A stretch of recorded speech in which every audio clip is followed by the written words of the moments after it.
आज हम आचार्य चाणक्य की जो कोटेशंस हैं उसकी डेप्थ में चलेंगे और डीपली समझने की कोशिश करेंगे कि वो किस तरीके से सोचते थे। तो उनका जो पहला और सबसे फेमस कोट है वो है, अधिक सीधा साधा होना भी अच्छा नहीं है।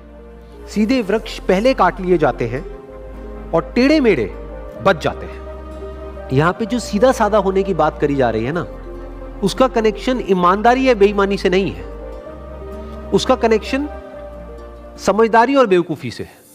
मतलब वो ये नहीं कह रहे कि आप सीधे साधे मत बनो, मतलब कि आप बेईमान हो जाओ, या फिर अगर कोई सामने वाला चोर है तो उसके साथ में चोर बन जाओ। ये नहीं कहा जा रहा है यहां पर यह कहा जा रहा है कि अगर कोई क्रिमिनल है और आपको हार्म करने के लिए आ रहा है तो इतने बेवकूफ मत बनो कि वो जो चाहे आकर के आसानी से आपके साथ में करके चला जाए। इनफैक्ट आचार्य चाणक्य का ही एक और कोटेशन है जो इस बात से बिल्कुल परफेक्टली लिंक होता है।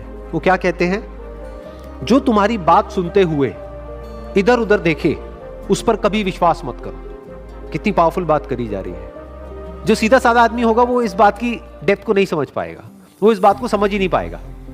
जो तुम्हारी बात सुनते हुए इधर उधर देखे उस पर विश्वास क्यों ना करो, क्योंकि वो कुछ और ही सोच रहा है। वो आपकी बात में जब इंटरेस्टेड नहीं है तो आप में इंटरेस्टेड कैसे होगा। उसका इंटरेस्ट सिर्फ इसमें है कि जो वो चाहता है वो फटाफट से कैसे हो जाए, चाहे उसमें आपका नुकसान भी हो जाए तब भी उसको फर्क नहीं पड़ता है। जो आपकी बात तक सुनने में इंटरेस्टेड नहीं है वो आप में कैसे इंटरेस्टेड होगा। नेक्स्ट कोट इज, भय को नजदीक ना आने दो, अगर ये नजदीक आए तो इस पर हमला कर दो। यानी भय से भागो मत, इसका सामना करो। किस भय की बात करी जा रही है यहां पर, पहले उसको समझना पड़ेगा। दो तरह के डर हैं जो हर इंसान के अंदर होते हैं। एक डर है जो रियलिटी पे बेस्ड है, उसको आप फिजिकल भी बोल सकते हो। वो डर हम सबके अंदर होना चाहिए। वो डर बुरा नहीं है, वो हमको बचाता है। फॉर एग्जाम्पल, आप अगर किसी एक ऐसी बिल्डिंग के 10वें फ्लोर पे जाकर के एज पे खड़े हो जाओगे जहां से कि आप अगर नीचे गिरे तो आप मर सकते हो, तो वहां पर जैसे जैसे आप आगे बढ़ रहे होगे आपको डर लगेगा। तो क्या उसका सामना करना है? क्या बिल्कुल एज पे जाकर के खड़े हो जाना है जहां पे कि अगर हल्की सी भी गलती हो या हल्की सी भी हवा चले तो आप नीचे गिरो और मरो? ये बात करी जा रही है?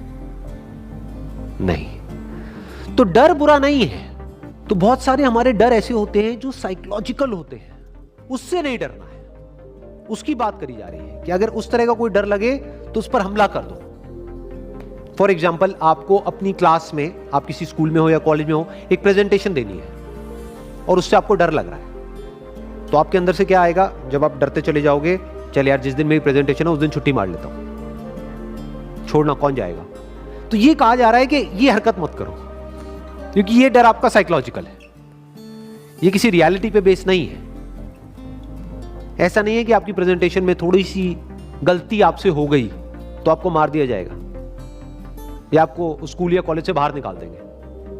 तो आपका जो डर है वो साइकोलॉजिकल है। और एक बार अगर डर गए, एक बार कोई भी साइकोलॉजिकल डर आपके अंदर आ गया तो वो डर धीरे धीरे धीरे धीरे बढ़ने लग जाता है। फिर वो डर एक सिचुएशन तक नहीं रहता है, आपकी लाइफ के हर एस्पेक्ट पे वो रिफ्लेक्ट होने लग जाता है। लेकिन अगर उसी वक्त आप उसका सामना कर लो और उसको वहीं पे खत्म कर दो तो हमेशा के लिए वो डर आपके अंदर से गया।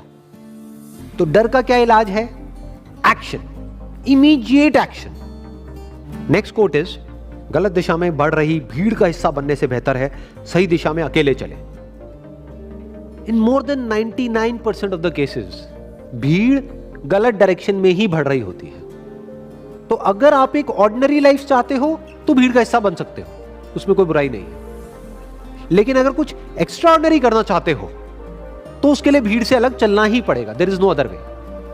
तो क्या कहा जा रहा है कि गलत दिशा में बढ़ रही भीड़ का हिस्सा बनने से बेहतर है सही दिशा में अकेले चले। गलत दिशा वो है जहां पर डिमांड कम हो, जो भी आप काम कर रहे हो उसकी, आपके प्रोडक्ट्स की, आपकी सर्विसेज की, या आपकी, अगर आप एक जॉब कर रहे हो तो आपकी डिमांड, जहां पर डिमांड कम हो और सप्लाई बहुत ज्यादा हो तो कंपटीशन ज्यादा हो गया, कंपटीशन ज्यादा हो गया तो स्ट्रेस ज्यादा हो गया।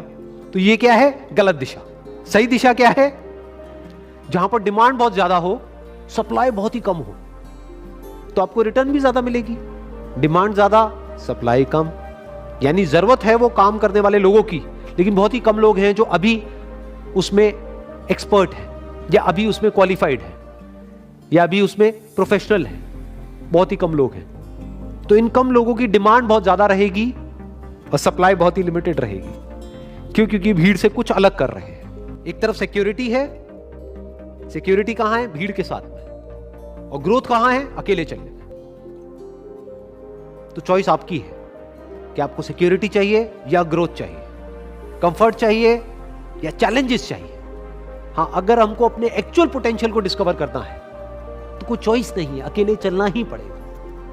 नहीं तो भीड़ के साथ में तो एडजस्ट करना पड़ेगा। भीड़ के साथ में आपको उनकी चाल को मैच करना पड़ेगा। जैसे भेड़ चाल होती है तो ना आप तेज चल सकते हो ना धीरे चल सकते हो, उन्हीं की चाल को मैच करना पड़ेगा।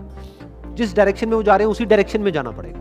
बट अकेले चलने में डायरेक्शन आपके हाथ में, चाल आपके हाथ में। तो अब आपकी ग्रोथ को आप खुद भी प्रेडिक्ट नहीं कर सकते, कोई लिमिट ही नहीं है। तो अब भीड़ का हिस्सा बनना है या अकेले चलना है, ये चॉइस आपके हाथ में। Wish you all the best. Thank you so much.